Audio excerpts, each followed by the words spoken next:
Halo teman-teman Ika Polinema, apa kabar? Semoga semuanya dalam keadaan sehat dan baik-baik saja. Oke teman-teman, kita berjumpa kembali dalam program Alumni untuk Indonesia. Dan teman-teman penasaran saya ada di mana? Dan saya sudah ada bersama dengan Mbak Nur Jamila, biasa disapa Mbak Mila. Mbak Mila ini adalah Direktur PT Berangan Ragam Rasa yang dikenal sekarang dengan brand Beragam. Alumni Polinema jurusan Administrasi Bisnis tahun 2002. Halo Mbak Mila. Halo, selamat apa nih, pagi ya? Atau selamat apa ini? Selamat pagi beneran? Selamat pagi boleh, nggak apa-apa. Salam kenal semuanya, saya tadi udah diperkenalkan sama Mbak Gisel.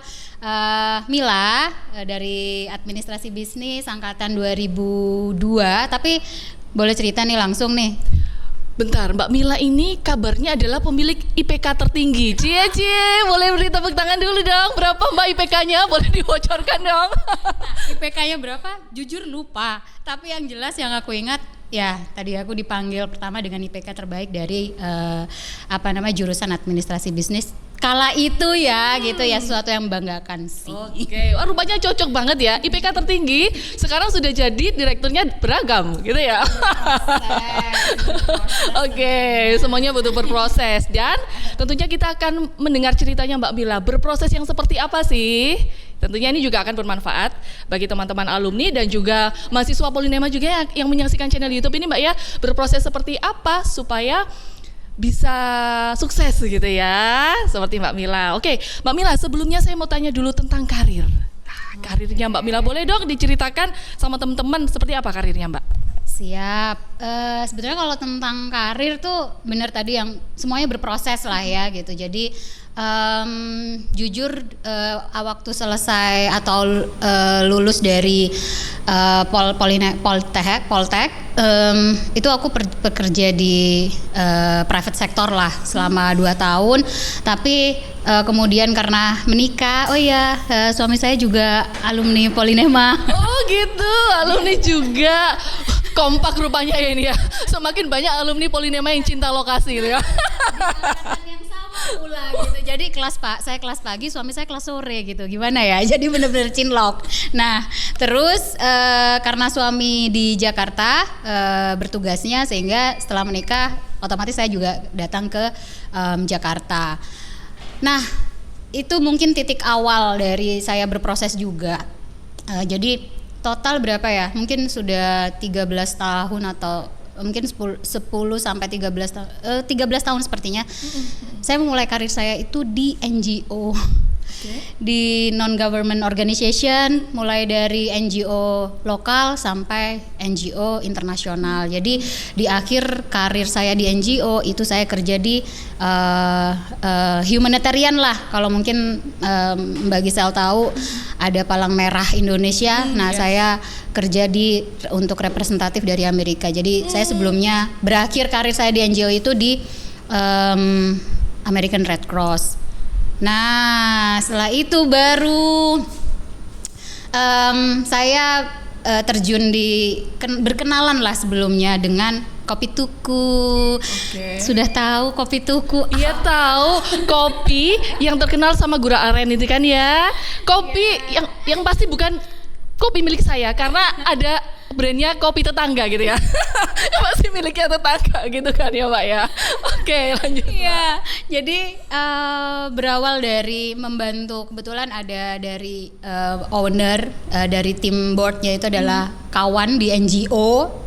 Jadi ya saya kayak ada sedikit kontribusi untuk membantu untuk membuat sebuah prosedur atau ya standar operation prosedur lah dengan keminimalan saya di dunia F&B. Nah, setelah itu baru lanjut ke berproses juga Kopi Tuku ini sampai akhirnya punya PT Berangan Ragam Rasa ini sebagai manufacturer-nya lah kalau bisa dibilang gitu. Jadi semua produksi raw material yang dibutuhkan Tuku, utamanya di komoditi itu ada di pabrik ini gitu. Oke, tadi Mbak Mila menyampaikan berawal dari ini ya, NGO, PMI gitu kan. Wah, ini kan jiwa-jiwa sosial gitu ya. Jiwa-jiwa sosialnya yang tinggi banget. Langsung bisa ke Beragam yang mengulik-ulik tentang kopi gitu ya, biji kopi terbaik. Nah, ini seperti apa? Suka? Kenapa kok suka gitu Mbak? Kok sukanya yang dipilih adalah kopi?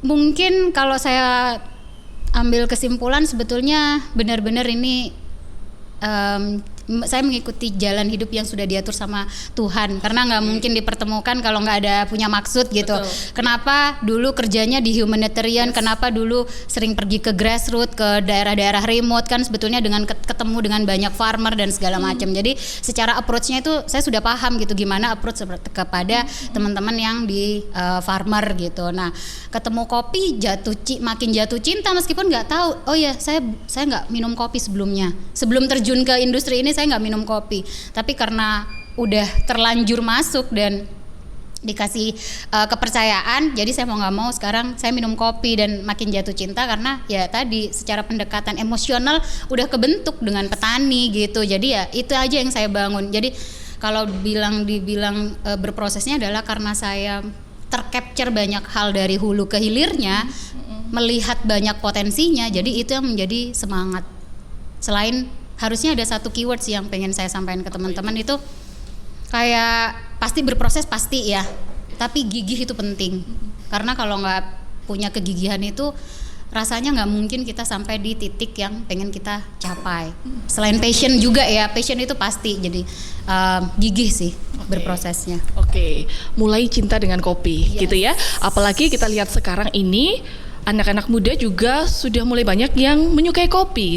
Bisnisnya pun akan semakin bisa luas gitu Mbak ya. Betul. Oke, nah sebelum kita masuk ke bisnis kopi Mbak Mila, saya penasaran dengan perusahaan dari PT Berangan Ragam Rasa ini ya, yang dikenal dengan Beragam. Ya, beragam aja Mbak. Beragam. Oke, dengan Beragam ini, value perusahaan apa sih sebenarnya yang sudah didapatkan di Beragam ini, atau sertifikasi ya? Mungkin sertifikasi seperti apa yang sudah didapatkan? Ya, sebenarnya kalau dari sisi sertifikasi sebagai manufacturer pastinya banyak hal yang menjadi target kita untuk konsistensi terhadap kualitas gitu. Jadi untuk saat ini di pabrik di Beragam ini certified untuk ISO 22000 food safety, kemudian tentunya juga halal ya, karena itu juga jadi hal yang krusial untuk beberapa segmen. Terus kemudian juga pastinya karena juga menyentuh ranah retail ya, jadi regulasi BPOM juga kita jalankan. Itu sih, tapi more than certification sebetulnya as a value kita mau ngambil peran untuk ada di ekosistem industri kopi sih. Gitu. Ya. Oke, tentunya sudah banyak sertifikasi yang sudah diraih gitu ya dari Beragam ini juga. Nah, boleh diceritakan dong Mbak, di Beragam ini kan lebih ke proses penggilingan biji kopi begitu ya. Nah, ini roasting bahkan ya. Nah, ini seperti apa sih Mbak untuk bisa mendapatkan roasting gitu ya, roasting terbaik ini, atau mungkin proses-prosesnya dari langkah awal sampai akhir ini seperti apa? Paling gini dulu ya. Nanti kita akan berkeliling juga kan, jadi biar juga terpapar bagaimana prosesnya, karena kalau kita minum kopi tuh katakan cuman 2 menit gitu setelah baristanya bikin, ternyata prosesnya bisa berjam-jam, berhari-hari di belakang. Betul, itulah kenapa makanya kita Mbak Mila semakin mencintai kopi, karena di balik itu proses dan filosofinya sangat panjang sekali untuk menemukan cita rasa kopi terbaik yang bisa dinikmati gitu kan ya Mbak. Iya betul, jadi pastinya kita mencari raw material yang terbaik ya dari petani, di which kalau kita bicara soal proses apa yang ada di petani ya panjang juga ceritanya, belum berhenti di situ, kemudian diolah di tempat pengolah atau prosesor kita biasanya mengistilahkan, itu juga panjang sekali prosesnya sampai akhirnya ada di kita. Di Beragam itu sebenarnya prosesnya adalah proses roasting gitu kan, terus kemudian proses sortir yang akhirnya nanti di pack. Tentunya ada banyak QC. Aku paling kalau ini cerita sama Mbak Gisel kayaknya panjang banget. Sepertinya di QC sendiri gitu ya. Oh ini kurang, rasanya kurang ini. Panjang banget, tapi yang jelas ada standar global karena kopi kan komoditi global ya. Jadi secara regulasi juga sudah ada regulasi global. Jadi kita merefer kepada standarisasi global tersebut gitu. Kalau ditanya terkait dengan kualitas ya, tapi sebetulnya kalau mau diluaskan lagi kan pasti ada reject atau apa gitu. Nah, kita sebagai industri pintar-pintar untuk melakukan inovasi kaitannya dengan bagaimana yang rejectnya ini, yang waste-nya ini masih tetap punya value dengan melahirkan produk-produk lain gitu. Jadi ya masih tentang kopi, tapi katakanlah ada namanya kerja dengan bahan alam ya.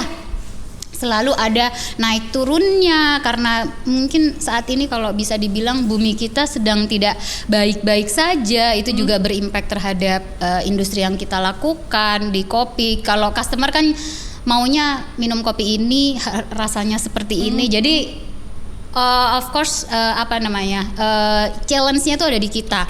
Tetap outputnya pengen sama dengan kondisi alam yang sedang tidak baik-baik saja gitu. Oke, Mbak, sebelum kita ke tantangan kondisi alam tadi ya, ini saya mau informasikan juga ke teman-teman Ika Polinema bahwa Mbak Mila ini sering berkeliling ke Indonesia gitu ya untuk menemukan biji kopi terbaik. Wow, keren kan? Jadi memang benar-benar sudah cinta banget gitu ya sama kopi, hanya sekedar menemukan biji kopi terbaik. Nah, boleh dong Mbak Mila berbagi pengalaman seperti apa sih proses menemukan sebuah biji kopi terbaik, dan di daerah mana kira-kira di Indonesia ini yang kopinya paling baik? Ya. Sebetulnya saya mau thanks God dulu karena dengan ini saya lebih mengenal Indonesia dengan keberagamannya. Namanya juga beragam kan tadi. Yes, betul sekali. Cakep, tepuk tangan dulu buat Mbak Mila. Jadi dikasih kesempatan untuk melihat banyak hal di Indonesia gitu. Nggak hanya kopinya loh, kayak kulturnya juga, manusia-manusianya juga, orang-orangnya juga yang beraneka ragam. Jadi lebih banyak capture lah sosial ekonomi, sosial culture yang bisa kita lihat. Kalau ditanya kualitas mana yang terbaik, rasanya setiap daerah itu punya karakternya masing-masing. Tapi mungkin kalau mau dibilang bentangannya mana yang paling luas, nah itu untuk saat ini memang Sumatera. Oh ya, sebelum itu kan Indonesia itu mungkin sekarang itu nomor 4 produsen kopi nomor 4 terbesar di dunia. Wow, terbesar ya? Terbesar di dunia. Wih, gitu. Keren. Tangan Indonesia itu cukup subur sehingga kopi bisa tumbuh dengan baik gitu kan di Indonesia. Jadi kalau ditanya kualitas, balik lagi mungkin kualitas berbalik lagi terhadap karakter tanah, karakter origin masing-masing. Itu bicara soal daerah ya. Kalau kita bilang origin tuh lebih ke daerah. Jadi ada kopi mana? Kopi Gayo, kopi Flores, kopi itu merefer kepada di mana kopi itu lahir. Jadi identitinya gitu. Jadi kualitas balik lagi terhadap karakternya. Tapi dengan adanya teknologi sekarang, itu rasanya banyak hal yang bisa dilakukan untuk improving the quality. Jadi rasanya harus ambil peran juga untuk banyak ngobrol ya sama petani untuk memberikan wawasan. Oh gini loh untuk meningkatkan kualitas. Oh gini loh untuk meningkatkan produktivitas. Bagaimanapun kan customer tetap pengen minum kopi terus, anak cucu nanti juga pengen kopi terus. Kalau dengan alamnya yang begini dan kopinya semakin sedikit kan ya kita juga gimana ya gitu. Jadi ya kayaknya harus turun lebih ke bawah untuk bareng-bareng sama teman-teman di upstream industry untuk gimana nih cara meningkatkan produktivitas dan kualitasnya kopi, tapi alamnya juga akan baik-baik saja. Gitu. Oke, ya Sumatera ya Mbak ya, yang paling. Betul. Ini karena apa? Mungkin karena alamnya di sana lagi bentangan ya. Bentangannya yang lebih luas Sumatera. Jadi kalau mau ditanya tentang impor, ekspor tuh sebenarnya banyak orang kenal dengan kopi mana? Oh kopi Gayo, kopi Mandailing, kopi Aceh gitu. Karena memang bentangannya paling luas untuk saat ini dan sepertinya memang suburnya. Aduh Mbak Gisel kalau pergi ke Aceh khususnya di Takengon Mbak, Masya Allah kayak itu indah banget. Kebun kopi yang bentangannya sangat luas dan ya banyak industri, banyak dari negara lain juga ngambilnya atau kenalnya itu ya itu kopi Gayo gitu. Oh, boleh diajak sama Mbak Mila nanti ya. Kapan Mbak Mila saya ikut?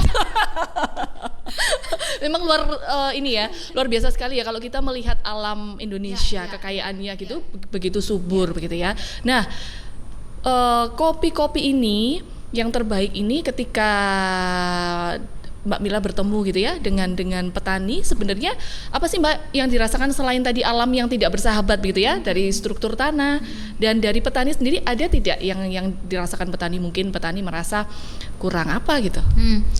Setiap daerah pasti punya problemnya masing-masing gitu kan. Jadi tapi lebih dari itu semua sebetulnya ya aku juga nggak mungkin menjelaskan satu persatu dari isu yang terbesar, tapi top priority saat ini tuh yang sering kita obrolin sama teman-teman itu tentang kondisi alam, karena benar-benar itu impact terhadap kualitas dan kuantitas. Jadi misalkan nih kalau aku ngasih gambaran, misalkan saat tahun lalu itu misalkan 2 ton hasil kebunnya panennya, sekarang bisa 1,5 ton. Jadi itu ini ya. Iya, alamnya yang alam sedang tidak baik-baik saja. Makanya di brand kita belum secara spesifik memang apa yang kita lakukan, tapi mencoba untuk tetap kayak mengembalikan segala kondisi di mana kopi itu tumbuh dengan memperbaiki sekitar dari kebun tersebut. Jadi misalkan kayak kemarin brand kita melakukan kayak reforestasi, nggak nanam kopi ya, karena kalau yang nanam kopi pasti banyak, tapi paling tidak kita memperbaiki kontur tanah atau ya farming lah di dalam gunung mana gitu ya, misalkan dengan menanam pohon-pohon endemik gitu yang memperbaiki kontur tanahnya, yang memberikan gizi dan segala macam. Makanya kita lebih mengarah ke movement ya untuk melakukan reforestasi, agroforestry kayak gitu-gitu. Oke. Memang kalau sudah jiwa sosial dari awal sampai mau ini sekarang pun juga masih tetap jiwa sosial gitu ya. Jadi tidak hanya kopinya aja gitu yang diperhatikan, tetapi memang benar-benar Mbak Mila dengan tim juga lebih ke ini bagaimana ekosistemnya itu ya, ekosistemnya supaya terpelihara, tetap tanahnya tetap subur supaya bisa menghasilkan panen yang baik begitu ya Mbak Mila. Wah, luar biasa, tepuk tangan lagi dong buat Mbak Mila. Nah, Mbak Mila, ini harus tetap berkelanjutan begitu Mbak ya, harus tetap sustainable supaya tidak begitu, supaya tidak punah begitu. Nah, bagaimana sih caranya dari Mbak Mila dan tim untuk tetap menjaga agar bisnis ini tetap sustainable gitu? Oh ya, yang aku lupa sebenarnya cerita tadi bahwa di Beragam sendiri nggak hanya kopi, karena kopi tuku kan terkenalnya dengan es, mungkin bisa dibilang pionir, bisa dibilang top of mind ya, es kopi susu gula aren. Jadi kalau saya kenapa jatuh cintanya sebenarnya dengan visi misi yang dimiliki owner sih sebetulnya, banyak tahapan yang pengen dilalui sampai nanti untuk ke tahapan better living gitu. Kalau awalnya kan pengennya apa sih, step 1 itu untuk meningkatkan konsumsi kopi karena kita produsen kopi gitu, tapi melalui banyak tahapan nanti pada akhirnya kita pengen juga menciptakan brand yang untuk ke better living gitu. Tentunya sustainability atau keberlanjutan itu jadi prioritas, dan mungkin kalau secara strategik itu memang yang harus dilakukan gitu, karena banyak teman-teman nggak hanya di dunia F&B aja ya, itu bicaranya soal bisnis yang berkelanjutan. Karena apa yang kita capture itu kan udah sampai ekosistem ya. Kalau kita bicara soal petani nanam kopi pengen dibeli kan. Nah, kita yang ada di industri tengah sampai ke hilir ini ya harus menemukan inovasi gimana men-shape demandnya untuk apa yang sudah diberkahi sama Tuhan, tanah kita subur dan bisa tumbuh kopi, ditanam sama petani. Ya itu kalau nggak dibeli gimana ya gitu. Nah itu arti, mungkin salah satu arti definisi kalau kita tarik dari arah sustainability. Jadi sama-sama bergerak sih sebetulnya, sama-sama jalan gandengan tangan gitu. Gimana ya, apa yang ada di bawah, apa yang ada di hulu dibawa ke hilir, apa yang ada di hilir atau dibutuhkan sama customer itu coba kita ngobrolin sama hulu. Jadi kayak selalu mencari benang merahnya, selalu mencari apa yang bisa kita kontribusikan lagi ke teman-teman di bawah. Nah, yang dilemanya sekarang itu sebenarnya teman-teman farmer ini nggak tahu potensi yang ada di atas. Jadi yang sering kita lakukan adalah kayak kadang ngajak farmer kopi sama gula aren itu main ke sini yuk, lihat potensinya itu sebesar ini. Jadi at least berangkatnya dengan apa ya, kayak semangatnya itu semangat sama-sama gitu. Itu sih yang bisa kita lakukan dengan membangun relationship dengan teman-teman di hulu. Oke, jadi tetap menemukan inovasi baru begitu ya. Kalau tadi kopi harus. di mix dengan gula aren. Nah, mungkin nanti bisa ketemu lagi di mix dengan apa yang bisa menjadikan cita rasa nilai terbaik ya. Bisa, bisa. Tapi ya apa namanya, kalau kita bicara soal kopi, bisnisnya insya Allah kayaknya panjang banget. Orang sekarang minum kopi semuanya kan, dari semua segmen, dari bapak-bapak, ibu-ibu, sampai mungkin anak-anak milenial sekarang semuanya minum kopi. Jadi demand-nya sangat besar, tinggal sekarang perannya industri, perannya upstream industri itu yang seperti apa untuk memenuhi kebutuhan-kebutuhan tersebut, apalagi nanti ada anak cucu gitu. Nah, buminya yang dijaga. Oke, tugas tanggung jawab kita ya untuk menjaga bumi untuk anak cucu kita nanti ya. Oke, Mbak Mila, ini kita bicara tentang coffee roastery ya. Tentunya ini kan merupakan salah satu mata rantai yang penting, mulai dari petaninya, kedai kopinya, sampai konsumennya. Nah, strategi bertahannya seperti apa sih Mbak Mila untuk bisa terus berbisnis roastery coffee ini? Ya, sebenarnya mungkin sedikit yang bisa aku simpulkan dari kesemua yang pernah kita lakukan dalam brand kita, sebenarnya ngobrol sih. Kita ngobrol sama petani, kita ngobrol sama customer. Nah, itu sebenarnya kan ada ekspektasi masing-masing kan. Nah, kita justru yang ada di tengah ini ambil peran untuk menjalankan ke semua kebutuhan ini gitu. Jadi strateginya yang dilakukan sih sejauh ini membangun relationship. Kalau misalkan Tuku kan engaged banget atau memberikan experience kepada customernya. Customer loyal ini sangat penting untuk tetap kita tetap kita berikan maksudnya sebagai sebuah experience bahwa minum kopi di Tuku itu bikin hidupnya jadi happy. Entah misalkan lagi punya masalah apa di rumah ya kan, dengan kerjaannya dan segala macam, dengan minum kopi di Tuku, dengan bicara sama baristanya udah jadi happy, karena se-happy itu udah melunturkan. Kalau kualitas harus bagus itu harus, tapi bagaimana baristanya ngobrol sama customer itu satu hal yang membangun relationship tadi. Nah, sementara yang dilakukan Beragam itu ke hulu. Jadi Beragam yang melakukan pendekatan ke petani, ke prosesor. Gimana Pak kopinya, biji kopinya baik-baik saja atau gimana hari-harinya. Nanti kalau dari situnya sudah muncul, sebetulnya ya tadi membangun relationship ke hulu dan tetap membangun relationship juga ke customer. Industrinya jalan karena sama-sama ngobrol sih. Ini yang keren ya. Ini yang keren. Sebenarnya semua banyak brand juga yang ada di industri kopi, banyak hal yang melakukan yang sama kok. Tinggal mari sama-sama lagi sebagai pemain industri kopi itu untuk menuju lanjutannya adalah bagaimana sebenarnya capture kopi Indonesia itu mau diperkenalkan ke dunia. Itu sih sebetulnya. Yes. Ini yang keren. Yang mungkin yang belum dimiliki dengan lainnya begitu ya. Ini yang keren dari Beragam, bahwa lebih tidak hanya berfokus kepada pelanggan gitu ya, tapi berfokus juga mulai kepada petaninya dan ekosistemnya begitu. Nah, Mbak Mila, di Polynema sendiri ini juga ada jurusan manajemen pemasaran. Ya kan? Nah, tentunya ini dengan hadirnya Mbak Mila dan juga Beragam, ini bisa lebih terkolaborasi lagi begitu dengan Polynema. Nah, kira-kira apa sih yang akan dilakukan Beragam sendiri terhadap kolaborasi di kampus Polynema sendiri? Ada ya sekarang. Ada. Kayaknya di zamanku dulu kayak cuman ada beberapa. Jadi congratulations sebetulnya. Apa yang bisa aku kontribusikan sebetulnya aku mungkin sharing ya. Kan mungkin kalau bisa dibilang aku praktisi, meskipun di dunia bisnis ini aku jujur baru 4 tahun. Jadi masih banyak harus belajar juga, tapi paling tidak dari berpraktek selama 4 tahun ini mungkin ada yang bisa aku sharing kan ke teman-teman semua ya gitu.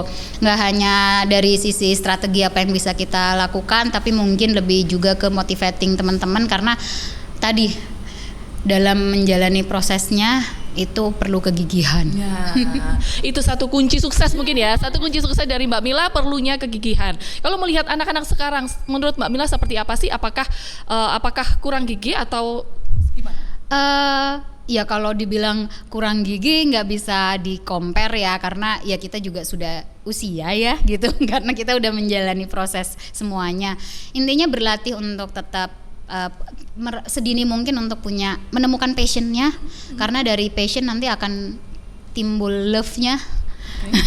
Kalau sudah love, apapun nanti akan dilakukan, which meaning itu adalah gigih tadi. Dalam prosesnya pasti ada dinamikanya, dihadapi saja, solusi, dan jangan lupa juga berjejaring. Itu penting banget. Berjejaring, networking. Nggak harus loh sama yang sesama industri. Cross industry juga, itu juga ilmu banget. Jadi, oh ya, satu yang hal aku lupa. Jadi karena di akademis kan benar-benar aku cuman kuliahnya di Politeknik ya. Jadi D1 sekretaris dulu, terus kemudian lanjut ke D3 administrasi bisnis. Setelah itu aku langsung ke dunia kerja. Jadi bisa dibilang aku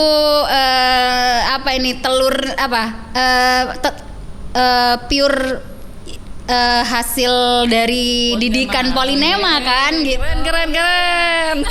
Jadi nggak pernah belajar di tempat lainnya juga, tapi yang pasti juga banyak belajar dari banyak teman-teman yang sudah profesional, terus kemudian tadi berjejaring ya gitu, karena itu yang akan banyak insight, banyak capturean industri gitu yang bisa nanti kita bisa belajar dari situ gitu sih. Oke, luar biasa ya, wes keren. Mbak Mila, itu tadi mungkin pesan yang disampaikan untuk teman-teman di Polinema ya, mahasiswa begitu, yang boleh berkolaborasi dengan Mbak Mila dengan sharing seperti itu ya. Nah, untuk teman-teman dari IKA Polinema sendiri, dari alumni sendiri, kira-kira seperti apa Mbak Mila untuk bisa berkolaborasi? Nah, sebetulnya aku thanks God juga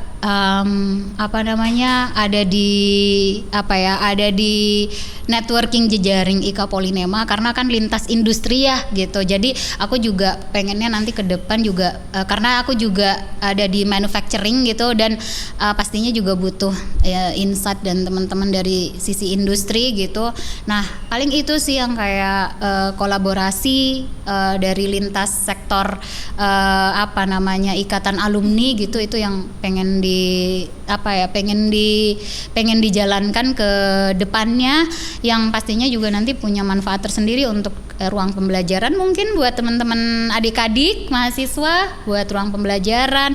Terus mungkin juga siapa tahu juga ada potensi di mana teman-teman mahasiswa nantinya bisa juga ada di bersama-sama membangun beragam mungkin gitu ke depannya, karena yang kita yakini karena kopi dan gula aren ini cukup cukup banyak diminati, potensi sumber daya alamnya itu banyak sekali. Jadi kalau nggak kita manfaatkan apa yang udah dikasih Tuhan dan kita manfaatkan baik-baik, rasanya kayak kita jadi orang yang merugi ya. Jadi ya ini yang kita yakini dari BOD, owner juga industrinya, kalau selama kita melakukan inovasi, selama kita juga melakukan banyak hal untuk sustainability, rasanya kita ke depannya juga mengamini bahwa kita ada growth yang kita targetkan bersama. Oke, ya teman-teman mau penasaran, silakan ke sini boleh ya Mbak ya. Alamatnya di jalan mana ini Mbak? Di Jalan Kawasan Industri Taman Tekno, H1 nomor 16, Bumi Serpong Damai di Tangerang Selatan. Oke, saya sudah main ke sini dan saya lihat ini di belakang ini sudah langsung kelihatan tempat produksinya ya, tempat produksi kopi. Nanti saya penasaran melihat roastery kopinya seperti apa. Nah, oke, Mbak Mila, yang terakhir, harapan sendiri. Harapan apa sih yang ingin disampaikan Mbak Mila ini agar bisa terus mengeksplor cita rasa kopi dan bisa membawa ke tingkat dunia gitu, internasional? Ya, kalau harapan wishlist keranjangku banyak banget gitu ya, kayak mimpinya juga banyak banget gitu, tapi satu-satu sih mencoba diwujudkan gitu kan. Jadi setelah ini kan, kalau tadi kan meningkatkan konsumsi kopi Indonesia ya, karena kita produsen kopi terbesar di dunia mungkin saat ini nomor 4. Kedepannya juga pengen memperbaiki tentang bagaimana image kopi Indonesia, baik dari sisi rasa, karena ya nggak mungkin cerita di sini juga ya. Komoditi global itu memang sangat banyak dinamikanya, sehingga image yang muncul di dunia di luar itu kopi Indonesia begini-begini. Jadi kita pengen ngambil peran untuk memperbaiki kredibilitas kopi Indonesia itu sendiri. Bukan dibilang kita nggak baik ya, baik kok gitu. Cuman perlu ditingkatkan lagi apa sih sebenarnya kopi Indonesia itu. Kemudian selanjutnya ekosistem ini yang sedang kita lagi bangun, mudah-mudahan terus berlanjut gitu, dan kita amini harus berlanjut memang gitu. Being global, karena kalau semua itu udah kebentuk rasanya perlu layak dan harus mengenalkan potensi Indonesia itu sendiri. Oh ya, kebetulan kemarin aku dikasih kesempatan menyaksikan langsung ke kompetisi barista dunia dan Indonesia nomor 1, dan itu aku menyaksikan langsung di depanku, jadi kayak merinding apa segala macam di Busan. Iya, jadi aku ada di situ dan menyaksikan langsung. Jadi itu makin memperjelas langkah bahwa kayaknya Tuhan memang sudah menakdirkan aku di situ sampai aku ditemukan di momen itu. Nggak semua orang bisa menyaksikan. 10 tahun loh kita sudah menunggu momen itu gitu kan. Akhirnya nanti kita di Indonesia ada World of Coffee di Indonesia di bulan Mei 2025, dan itu jadi ajang benar-benar kita memperkenalkan bagaimana kopi Indonesia itu ada dan ada di kancah ada di kancah internasional. Selanjutnya tadi aku bilang kayak kita juga pengen menciptakan secara brand dengan kopi kita tetap bisa achieve our better living. Oke. Keren, luar biasa, kita dapat pelajaran banyak ini ya dari Mbak Mila. Bahasanya tadi disampaikan kunci suksesnya adalah tetap terus gigih, tetap terus gigih. Ada kalanya jatuh bangkit lagi, bangkit lagi. Begitu ya Mbak Mila ya. Oke, keren, sukses luar biasa, sukses selalu untuk Mbak Mila. Terima kasih hari ini sudah memberikan informasi untuk teman-teman mahasiswa Polinema dan juga IKA Polinema tentunya. Baik, seperti itu teman-teman IKA Polinema, kita akan berjumpa kembali di channel YouTube selanjutnya. Tapi jangan lupa sebelum diakhiri apa Mbak? Like, share, dan subscribe. Oke, terima kasih teman-teman semuanya. Sampai jumpa.